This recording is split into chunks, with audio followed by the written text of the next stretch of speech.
Hey guys, LevelCap here. Today we're going to be taking a look at how to trigger the Levolution events in all 10 maps in Battlefield 4. Now if you don't want these events to be spoiled for you, I suggest you stop watching this video now. The first map we're going to look at is Rogue Transmission, which features a giant radio telescope which can be brought down. To bring it down, you have to destroy 10 support cables. Each side has a spawn point that is located close to 5 of the support cables. This shot here shows you what it looks like once 5 of those support cables are destroyed. On this side, we only have 1 support cable left. To destroy it, you can use any form of explosives, tank rounds, RPGs, whatever you want, it will take it down. I'm going to detonate it here with some C4.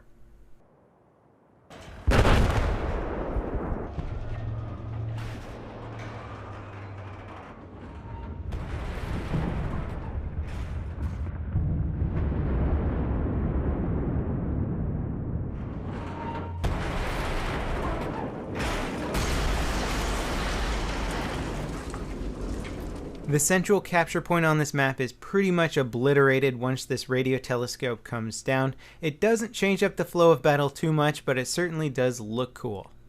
Next up we have Zavad 311, which features a large smokestack next to an industrial building which can be brought down. The way you do this is you go into the industrial building, you locate the large warhead and the laptop, and you can activate the timer on the laptop, which has a 3-minute countdown, and once that reaches 0, it will detonate the warhead, which in turn brings down the smokestack.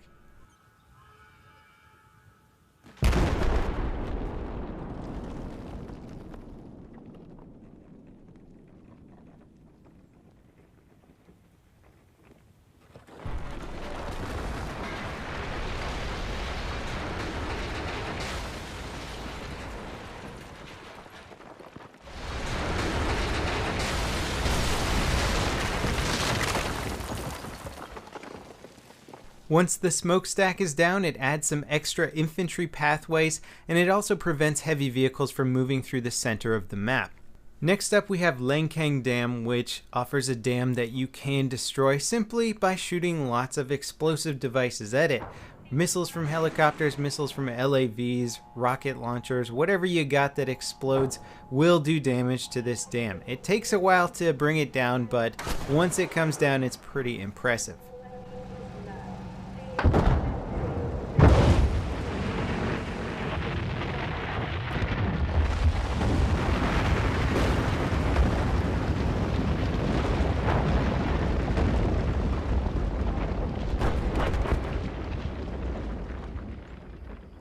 In addition to blocking off one of the roadways, stray boulders come flying out of the Levolution process, and if you're standing in the wrong spot at the wrong time, you will get completely crushed by one of these stray boulders. Next up we have Flood Zone, which features a levee that is basically on the verge of bursting, and all it needs is a little extra explosive ordnance to help it do so. C4, RPGs, rockets from LAVs, whatever you got that explodes will destroy this dam.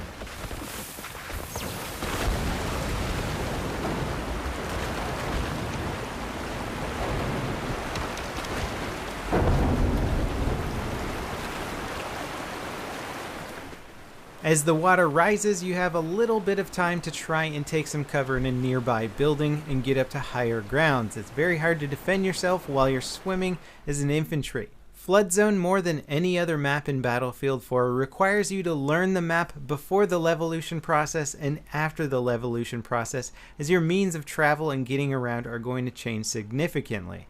Next up we have Paracel Storm, which features a large destroyer that can become dislodged during the storm that picks up later in the map.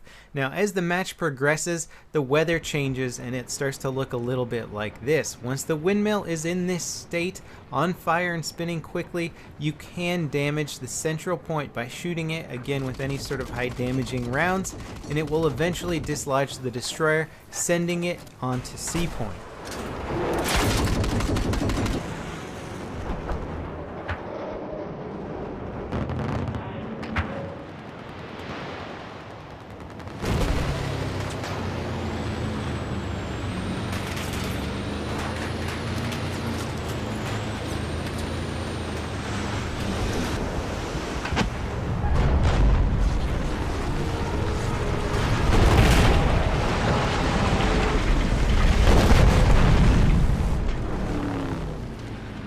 Not only does the destroyer bring down the building on C point, but whatever team controls C gets access to the automatic anti-aircraft gun on C, which is frankly in the center of the map. So this is a very good asset to have, and it should help you keep the skies clear as long as you maintain control over this point. Moving on, we have Golmud Railway, which is one of the more vehicle intensive maps.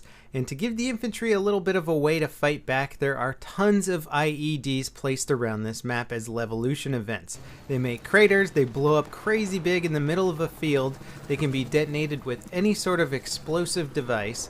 Here I'm going to shoot one with a rocket launcher. As you can see, it just absolutely obliterates anything next to the road. You can even throw a grenade onto them and they will just wreck any sort of armor nearby. You want to make sure you're standing a good distance away from them. This is what they look like. A few shells strapped together, and there's generally some wires coming off of them. If you follow these wires, it will lead you to a detonation box. This is a great alternative if you don't have any sort of explosive device, or if you want to, say, hide among a group of trees and wait for a tank to drive by. These IEDs are located everywhere, so I recommend just keeping your eyes out for them when you're running around. There's a whole bunch of them on this map. Next we have Operation Locker, which features a central guard tower, which is an excellent defensive point for holding the center of the map.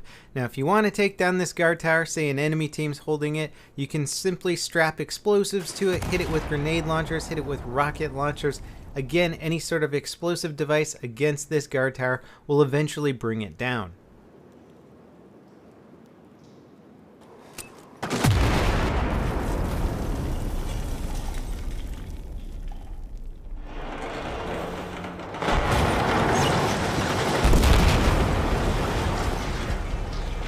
Once the tower comes down, it becomes a little bit easier to access the central area of the map.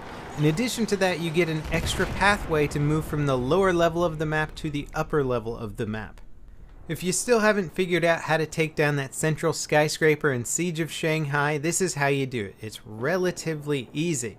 Start out at the top of the structure, come down to the base. The 4 posts on the water side of the base have some cracks in them. You can destroy these posts with any sort of explosive device or high-powered round. Simply 5 tank shells per each post will take it out. It's pretty easy to bring it down. Part of the reason why I think you see this thing come down so quickly in the start of each round.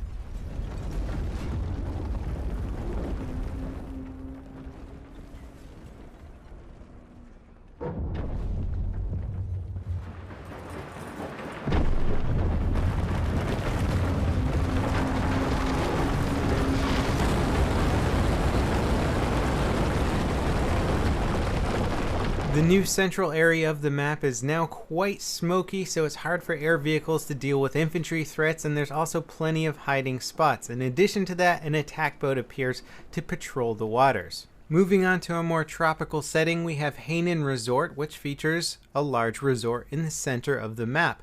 Both wings of this hotel can be taken out individually. The way you do this is you destroy the 2 levels of support structures on either side of the hotel using any sort of explosive rounds.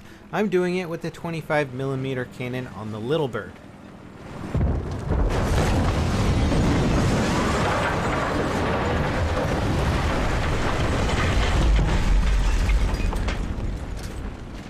Repeat this process on the second side, and it will prevent infantry from being able to walk to the very top part of the roof using the elevators.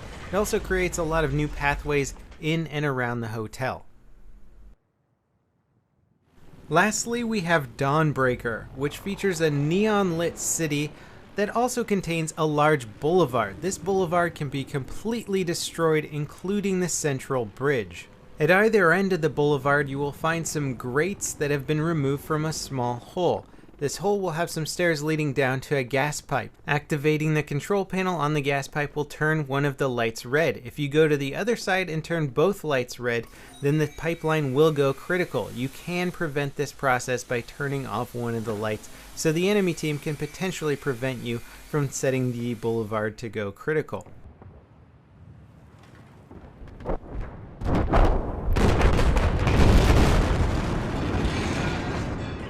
Be wary not to take cover in buses while this explosion process is going off because it will flip them over. So now that you guys know how to trigger the Levolution events, I recommend you go and try them out. Not only do they look amazing, but you can actually use them quite tactically to gain an advantage over your enemies. As always, thanks for watching guys, and I'll see you next time. This is Level Cap, signing off.